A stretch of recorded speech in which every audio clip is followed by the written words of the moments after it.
Terima kasih. Selanjutnya kepada Ustadz Alaihi Falyafadhil Maskura.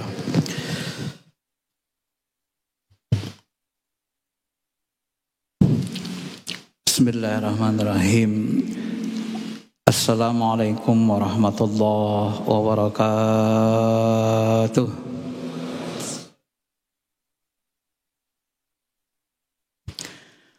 Alhamdulillah hamdan na'imin. Asyhadu an la ilaha illallah rabbuna rabbul arsyil azim.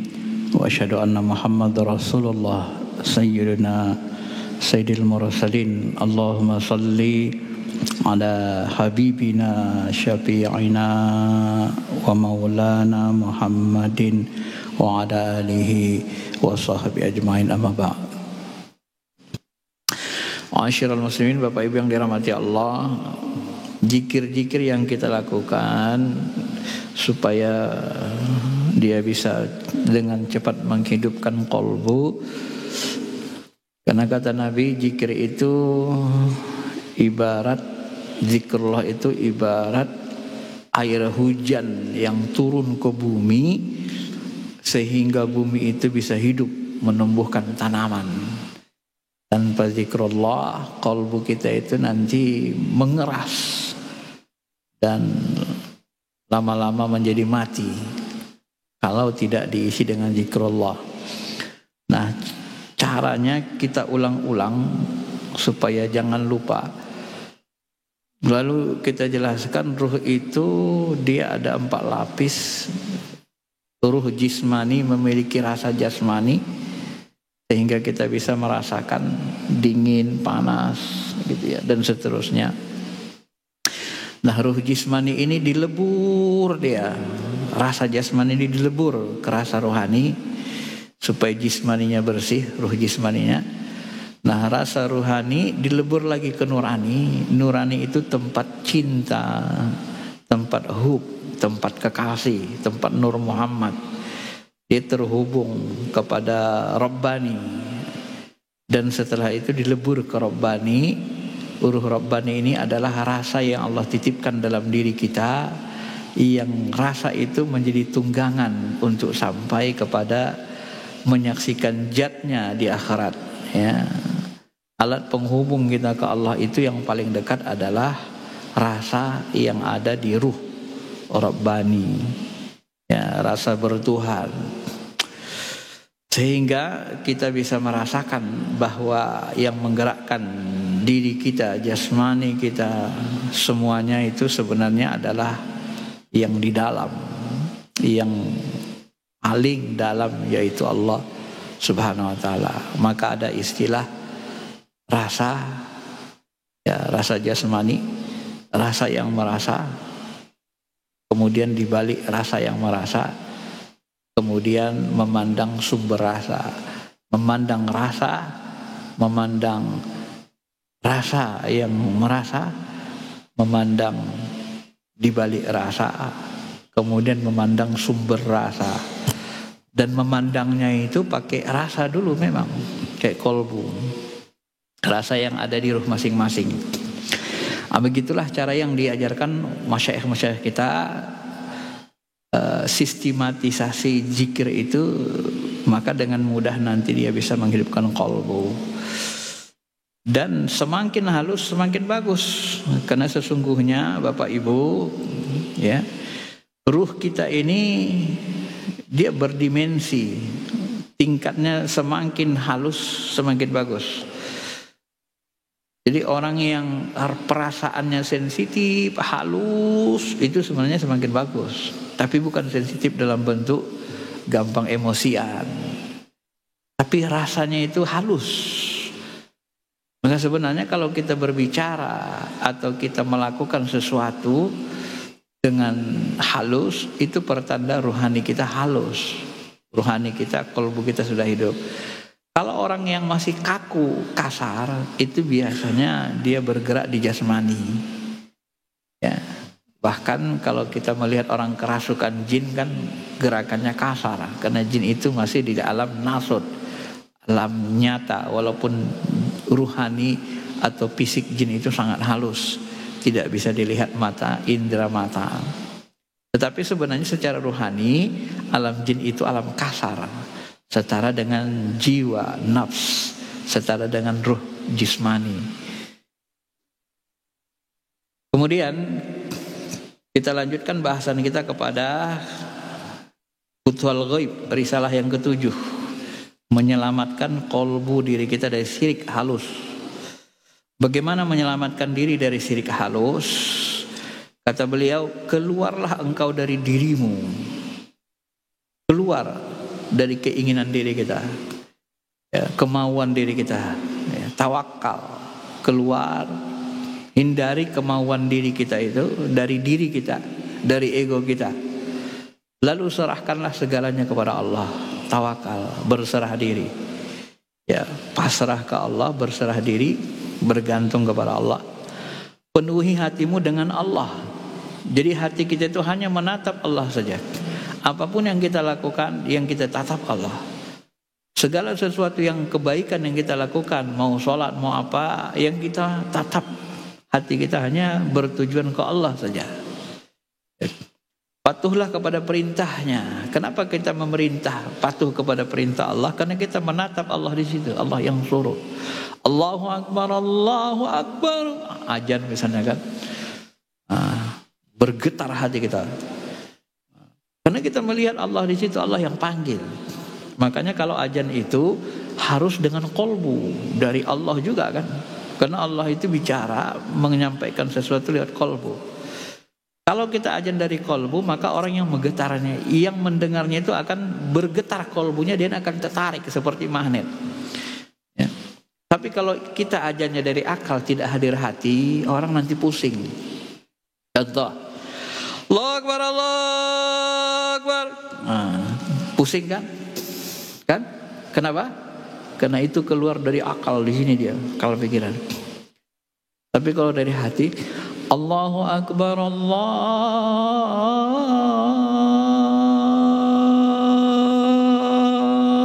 Akbar. Itu dari hati, lembut. Jadi kalau orang bertarikat itu dia bisa bedakan mana dari akal, mana dari hati, gampang. Karena udah terbiasa. Dan kita akan menangis itu, tersentuh kalbu kita. Jadi keluar dari diri kita itu selalu berkolaborasi dengan akal, ego. Maka hawa nafsu kalau berkolaborasi dengan ego, akal, maka dia jadi ego. Hawa nafsu kalau mampu menundukkan akal pikiran, muncullah ego, aku. Nah, itu yang mau dihancurkan. Keluar dari yang seperti itu. Patuhi perintah-perintah Allah, jauhi larangannya, agar nafsu badaniyahmu tidak memasuki hatimu setelah dia keluar. Jadi agar hawa nafsu kita tidak merasuki diri kita, menguasai diri kita. Padahal tadi sudah kita keluarkan kan. Nah, maka ikuti perintah Allah, biar hawa nafsu keluar dia. Untuk membuang hawa nafsu badaniyah dari hatimu, kamu harus berjuang melawannya. Maka muncul istilah, siapa yang kenal diri maka dia kenal Allah. Siapa yang kenal Allah maka dia akan selalu melawan dirinya, bertentangan dengan hawa nafsunya. Ya. Dalam Ihya Ulumuddin itu kalau memilih sesuatu, kita tidak boleh tanya hawa nafsu. Maka memilih sesuatu itu, mana hal itu yang memberati hawa nafsu itu yang kita pilih. Karena hawa nafsu itu cenderung kepada keburukan, ya, yang berat bagi hawa nafsu, ya, itu yang kita pilih. Supaya apa? Karena kita mau menekan dia. Jangan terbiasa hawa nafsu kita itu menguasai ruh kita, menguasai rasa kita. Ya. Kamu harus berjuang melawannya, jangan menyerah kepadanya dalam keadaan bagaimanapun juga dan dalam waktu kapanpun juga. Oleh karena itu janganlah menghendaki sesuatu yang tidak dikehendaki Allah. Nah, itu juga untuk menolak hawa nafsu. Jangan menghendaki sesuatu yang tidak dikehendaki Allah. Apa yang tidak dikehendaki Allah? Larangannya. Sesuatu yang haram, sesuatu yang tidak baik, itu tidak dikehendaki Allah. Maka di dalam hadis sahih disebut Allah itu tangannya dua, dua-duanya tangan kanan, tak ada tangan kiri. Ini bahasa metafora, ya. Bahasa metafora maksudnya apa? Allah itu hanya memihak, menginginkan yang kanan-kanan, yang baik-baik saja. Enggak ada kirinya. Keinginannya itu sebenarnya yang baik saja. Yang buruk itu bukan keinginannya. Itu dari hawa nafsu nanti yang enggak patuh. Ya, dari jiwa kita. Kehendakmu yang tidak sesuai dengan kehendak Allah adalah kehendak hawa nafsu. Jadi kalau enggak sesuai dengan kehendak Allah, innallaha ya'muru bil adli wal ihsan. Allah itu menyuruh buat baik, buat adil. Itulah kehendak Allah. Innallaha la ya'muru bil fahsya. Allah itu enggak pernah nyuruh buat jahat, buat keji, buat keburukan. Karena itu bukan kehendaknya. Jadi yang dikehendaki itu yang baik-baik saja. Patuhi perintah Allah, jauhi larangannya, tawakal kepadanya. Jangan sekali-kali kamu menyekutukannya, syirik. Ya, dia yang menciptakan hawa nafsumu dan kehendakmu. Oleh karena itu janganlah kamu berkehendak. Ya, jangan kita berkehendak. Maksudnya kosong. Kita bergerak berkehendak sesuai dengan kehendak Allah. Kalau kita berkehendak nanti kita inilah yang terjadi bidah-bidah yang dengan hawa nafsu kan. Kalau kita berkehendak nanti kita akan melawan perintah Tuhan. Jangan kamu berkehendak kebutuhan atau cita-citamu untuk mendapatkan sesuatu agar tidak tercebur ke dalam lembah syirik. Qul innama ana basyarum mislukum yuha ilayya annama ilahukum ilahu wahid wa man kana yarju liqa'a rabbih falyamal amalan shalih wa la yusyrik bi ibadati rabbih ahada. Ini pengulangan. Siapa yang mau liqa'a rabbih, mau ketemu Allah, liqa berhadap-hadapan wajah ruhnya dengan wajah Allah, mau jumpa Allah, liqa. Bagaimana cara liqa? Falyamal amalan sholih, maka hendaklah kalian beramal yang baik-baik saja, yang soleh-soleh saja. Ini cara bertemu dengan Allah. Beramal dengan yang baik-baik saja, yang soleh-soleh saja. Lalu wala yusyrik bi ibadati rabbih ahada. Jangan sekutukan dalam ibadah. Jangan sekutukan Allah dalam ibadah. Ya, walaupun dengan hawa nafsumu, walaupun dengan kemauanmu, jangan sekutukan dia. Nah, dulu kita sebut Allah itu maha pecemburu. Kalau kita tidak mengosongkan kolbu kita, tidak mempanakan diri kita, tidak mengosongkan hati kita dari selain Allah, maka kita tidak akan didekati oleh Allah. Kita tidak akan diberikan ke kolbu kita rahasia tentang dirinya. Ini yang salah satu ilham sir diterima oleh guru kita. Ya. Siapa yang beramal menginginkan surga dan pahala, maka kuberikan apa yang mereka inginkan, kata Allah. Tetapi siapa yang beramal karena mencari keridoanku, maka akan kubukakan rahasia diriku kepada mereka. Nah, coba itu bedanya. Dari sisi amal ini fadilahnya beda, Pak. Ya. Kalau kita beribadah mengharapkan surga itu makhluk. Apalagi di bawahnya mengharapkan dunia itu makhluk. Syekh Abdul Qadir Jilani ini halus bahasannya. Bahasannya apa? Siapa masih beribadah mengharapkan sesuatu selain Allah, maka dia masih terkena syirik batin. Ini beratnya di tasawuf itu. Maka kalau kita mengharapkan segala sesuatu selain Allah dalam ibadah, kita tidak akan kenal dengan Allah, tidak akan diberi ilmu ma'rifat ini. Maka di dalam tasawuf, tarekat itu kita dilatih beramal itu untuk apa? Ilahi anta maqsudi wa ridhaka matlubi. Wahai Tuhanku, Engkaulah yang kucari, ridhomu yang kutuntut. Engkaulah yang kucari, ya Allah. Ridhomu yang kau mau. Ada enggak di situ minta harta? Ada enggak di situ kita minta surga? Maka bahasa Quran itu Bapak Ibu sebenarnya ya, bahasa Quran itu selalu menggunakan ibtigha'a wajhillah.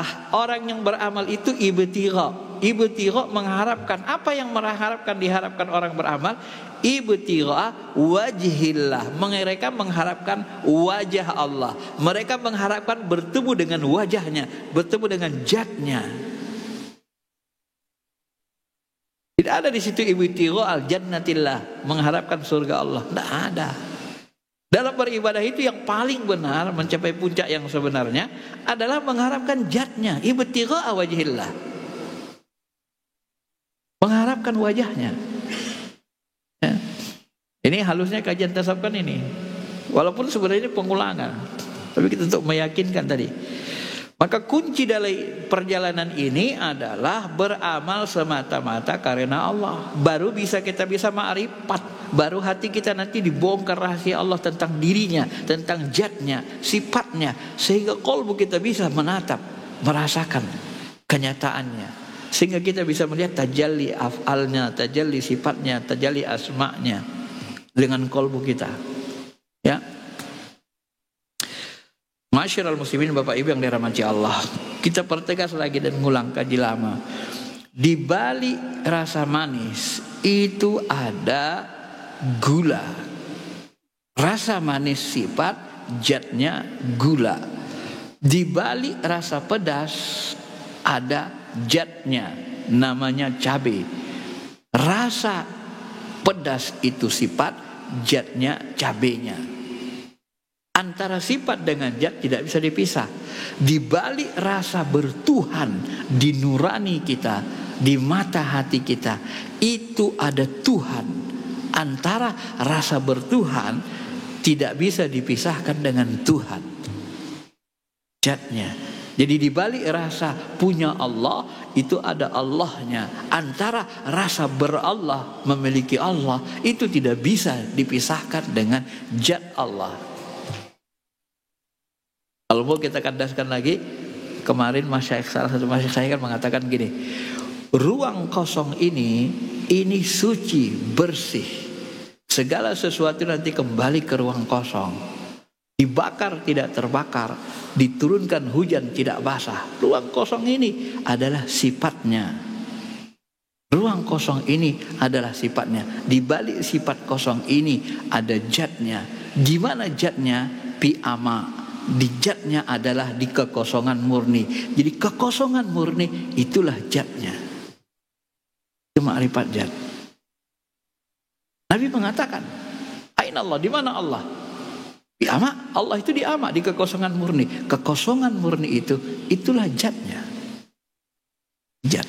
Jadi yang kosong itulah dia. Seram enggak tuh? Itu ma'rifat zat. Ruang kosong ini sifatnya, zatnya mana? Yang kosong itu. Dia nggak ada bentuk, nggak ada rupa. Maka kita memandang yang kosong itu, terasa dia.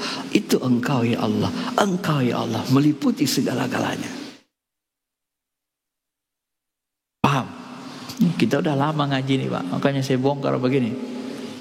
Kalau nggak paham turun lagi.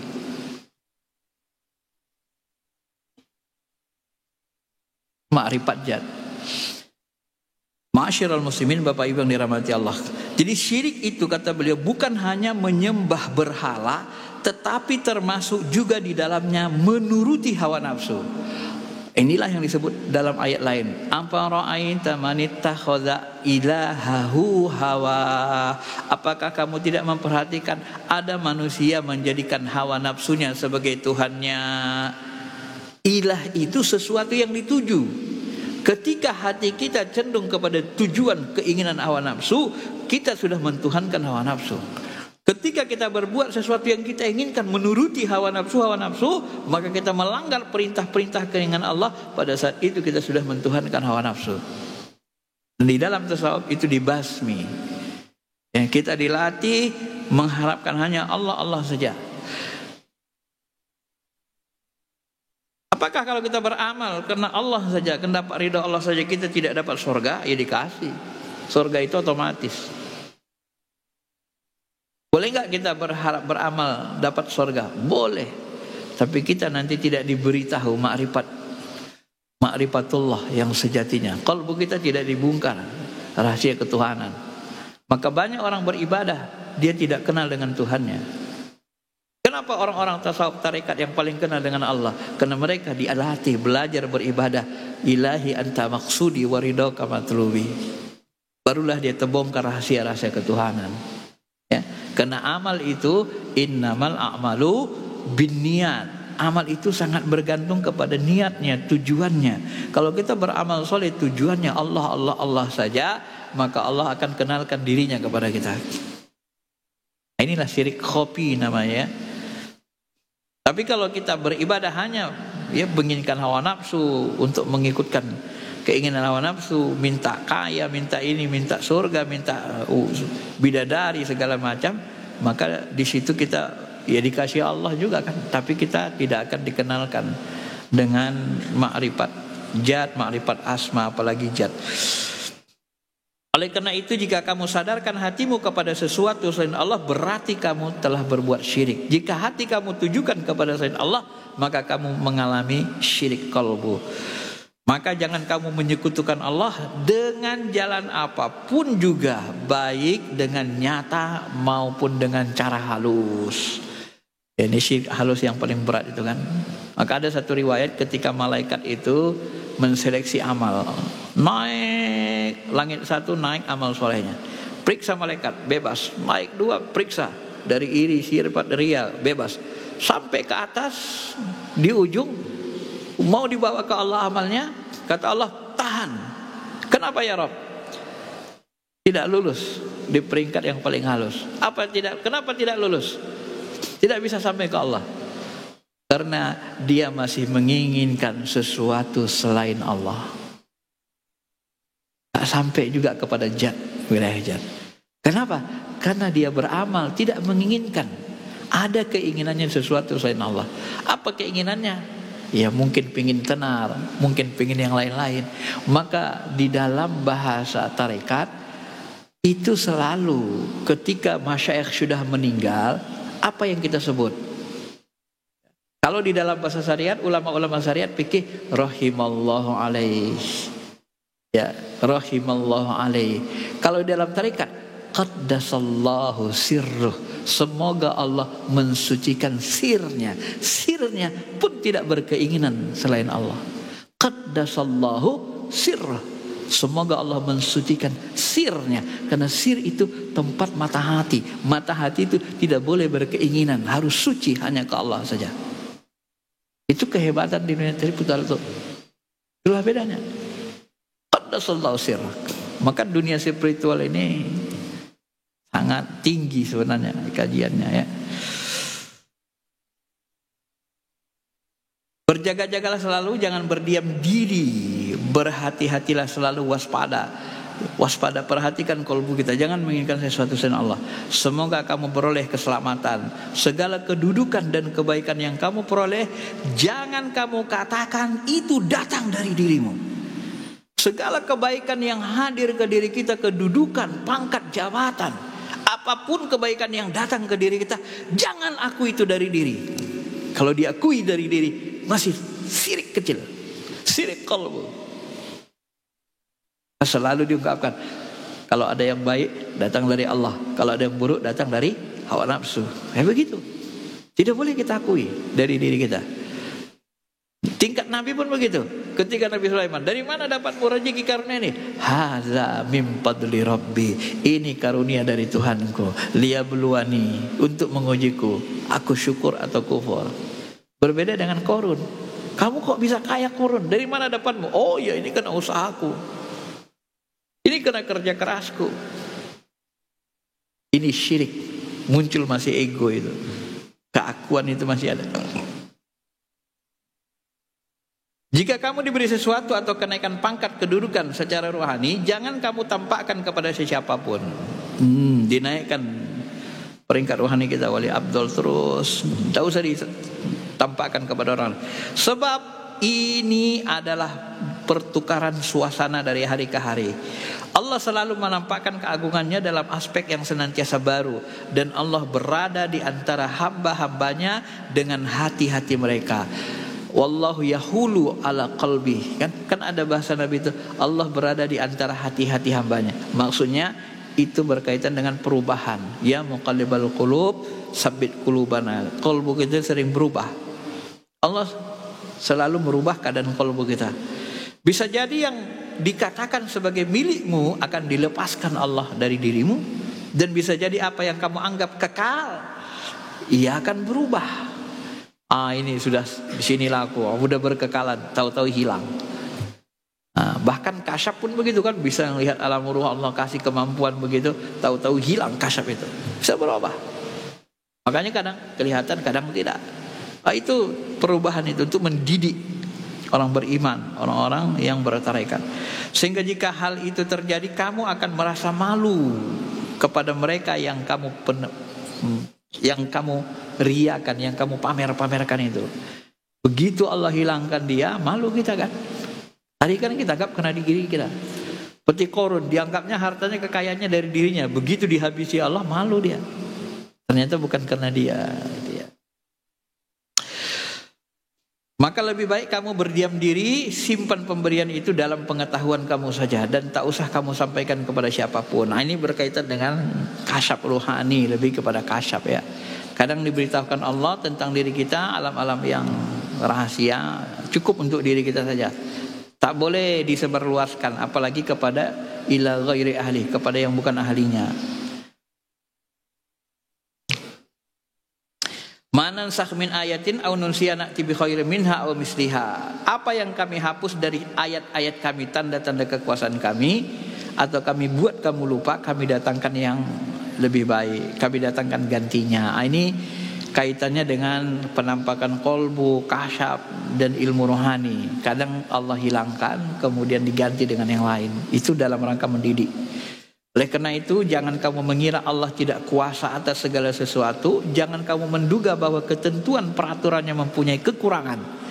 Jangan juga kamu merasa ragu terhadap janjinya. Contoh Nabi SAW, ya, ayat-ayat yang diwahyukan kepada beliau dipraktekkan, dibaca dalam masjid, dan tertera dalam kitab-kitab. Perhatian Nabi diarahkan kepada wahyu yang baru diterimanya, yang menggantikan ayat-ayat yang lama. Ini terjadi dalam masalah hukum jahil. Kalau hukum syariat kadang ada ayat ya yang dinasakh ya. Ada yang dinasakh seperti wasiat kepada ahli waris, dihilangkan, dinasakh, enggak boleh lagi. Karena ahli waris itu dapat warisan. Berkenaan dengan masalah-masalah kebatinan, ilmu dan kondisi rohani yang didapati dari Allah, beliau senantiasa berkata bahwa hatinya selalu diliputi awan. Beliau selalu diliputi awan, dan beliau memohon perlindungan kepada Allah istighfar 70 kali atau 100 kali. Kenapa Nabi Muhammad SAW istighfar 100 kali sehari? Astaghfirullahaladzim. Karena hati Nabi kadang-kadang diliputi, ya, kalau di sini diterjemahkan awan, kabut, percikan-percikan, ya. Bahasanya, walaupun kolbu Nabi itu suci, bersih, bening, jadi percikan yang dari luar itu kadang-kadang mengenai. Ibarat kita naik mobil, debu-debu yang dari luar, dari jauh itu menempel di mobil, harus dibersihkan juga kacanya. Mobil kita parkir di rumah pun lama-kelamaan kan berdebu kan, harus dibersihin juga. Walaupun nggak kita bawa keluar, parkir di rumah, di garasi, lama-kelamaan berdebu juga dia. Makanya itu harus istighfar itu. Sekelas Nabi SAW pun dia beliau istighfar, membersihkan, ya. Kadang-kadang diselimuti awan, artinya kadang muncul seperti perasaan gundah gulana. Kadang-kadang Nabi begitu ya. Apalagi kalau Nabi didurhakai orang-orang kafir Quraisy, kadang beliau sedih. Ya. Ada satu riwayat ketika beliau merenung sedih, ya. Tangis beliau sedih, duduk. Tiba-tiba datang Jibril. Muhammad, kenapa kau bersedih? Apa kau sedih karena mereka enggak mengakui engkau Rasulullah? Kata Jibril. Iya Jibril, katanya, sedih aku berdakwah tapi enggak diterima sama mereka. Wahai Muhammad, sebenarnya mereka itu orang-orang yang tak dapat hidayah. Dan sebenarnya tentang kerasulanmu ini jangan kau ragu. Jangankan manusia, tumbuh tumbuhan, tanam-tanaman, binatang pun semuanya mengakui bahwa engkau Rasulullah. Jadi jangan kau merasa kecil hati. Jibril, kalau kau nggak percaya sini, panggil itu pohon itu. Saya dulu kalau waktu umrah dari Mekah ke Madinah ditunjukin itu. Jadi pohon itu dipanggil Nabi itu berjalan pohonnya, Pak. Pohon itu kita lewati waktu kita dari Mekah ke Madinah. Jadi pohon itu jalan, nyebrang jalan. Baru pohon itu ngomong sama Nabi, ya Rasulullah, asyhadu an la ilaha illallah wa asyhadu anna Muhammadar Rasulullah. Aku bersaksi engkau adalah Rasulullah. Sampai pohon itu berjalan. Kemudian pohon itu ya disuruh Nabi ya, kembali lagi. Pohon itu kemudian kembali ke tempatnya. Tapi bisa bayangkan itu salah satu mukjizat Nabi. Dari dalam kitab 1001 mukjizat Nabi itu salah satu. Itu untuk menghibur qalbu Nabi, bahwasanya Nabi itu kadang-kadang juga bersedih. Karena beliau manusia juga biasa kan. Kadang-kadang muncul kesedihan, tak diterima dakwahnya. Kadang-kadang ya berubah-ubah qalbunya. Maka beliau juga istighfar. Begitu yang dipahami Pak Syekh Abdul Qadir Jilani. Rasulullah SAW senantiasa menerima pengarahan dari Allah dan supaya memohon ampunan dan perlindungan Allah. Karena sebaik-baik hamba adalah mereka yang senantiasa mohon ampunan dan berlindung kepada Allah dan senantiasa kembali. Man anab, selalu anabun, selalu kembali ke Allah. Maka ciri orang yang sempurna makrifatnya selalu bergantung kepada Allah. Semakin 100% kita bergantung kepada Allah, semakin sempurna makrifatnya. Kenapa orang-orang yang menapaki ini banyak yang susah? Salah satu ujiannya adalah kenapa sebagian mereka diberikan kesusahan ekonomi? Karena kadang-kadang hati mereka bercampur kepada dunia. Jadi dibersihkan terus sama Allah. Karena mereka, kalau kita kalau masih memandang rezeki itu dari selain Allah, syirik begitu, kita akan diuji dengan kesulitan rezeki. Terus akan diuji kita. Terbersih hati kita, rezeki itu bukan dari Allah, maka kena uji lagi. Terbersih kalbu kita, rezeki bukan dari Allah, diuji lagi. Nah, itulah jalan kesupian, itu jalan rohani. Kenapa tidak boleh? Yang kita pandang hanya Allah saja. Berat ya? Saya kira itu saja penjelasannya. Silakan kalau ada yang mau saja.